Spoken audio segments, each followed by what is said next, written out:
एक दिन राहुल घने जंगल में घूम रहा था। जैसे जैसे वह आगे बढ़ता गया, उसे एक बड़े और घने पेड़ के नीचे एक पुराने धूल भरे चिराग मिला। उसने उसे उठाया और उसमें लगे धूल को साफ करने के लिए चिराग को थोड़ा रगड़ा। अचानक चिराग में से धुएं का गुब्बार निकला और एक जिन्न उसके सामने प्रकट हो गया, जिन्होंने धूर्त मुस्कान के साथ कहा, नमस्कार, मैं चिराग का जिन्न हूं। आपने मुझे इस चिराग से निकाला है। अब मैं आपकी 3 इच्छाएं पूरी करने के लिए हाजिर हूं। लेकिन सावधान रहे, क्योंकि मैं लोगों के साथ मजाक करने के लिए जाना जाता हूं। आपकी इच्छा के साथ साथ आपको मेरी चुनौती का भी सामना करना पड़ेगा।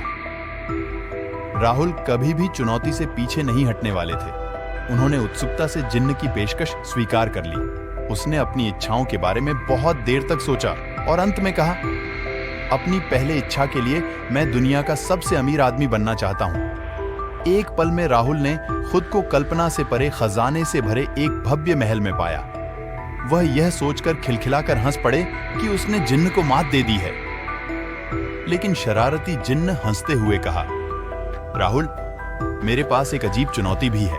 आपकी संपत्ति अनंत है, लेकिन आप उन बंदरों से घिरी रहेंगे जो आपकी संपत्ति चुराना और सबसे विचित्र स्थान में छुपाना पसंद करते हैं। राहुल के महल पर जल्द ही शरारती बंदरों ने कब्जा कर लिया। राहुल अपने धन को छुपाने की कोशिश कर रहे थे, लेकिन शरारती बंदरों ने एक एक कर सारा सोना उठा लिया और वहां से भाग गया। निराश लेकिन निश्चिंत राहुल ने ध्यान से अपनी दूसरी इच्छा के बारे में सोचा और कहा, हे जिन्न, मेरी दूसरी इच्छा है कि मैं दुनिया का सबसे शक्तिशाली जादूगर बनना चाहता हूं। जिन्न मुस्कुराया और उसकी इच्छा पूरी कर दी।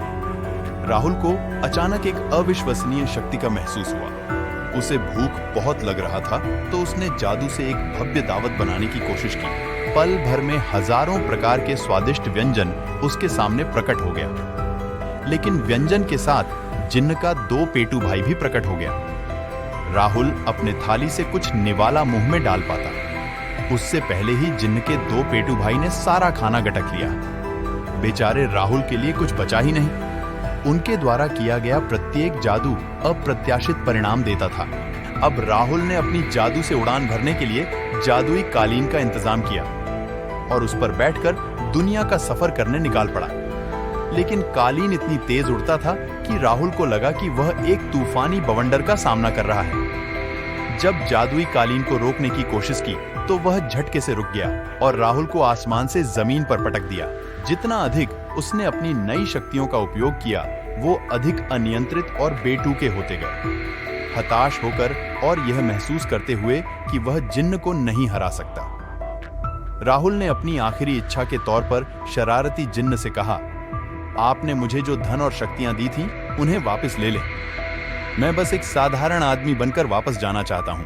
अनजाने में पल भर में सब कुछ हासिल करने की चक्कर में अपना ही बेड़ा गर्क कर राहुल वापस चला गया।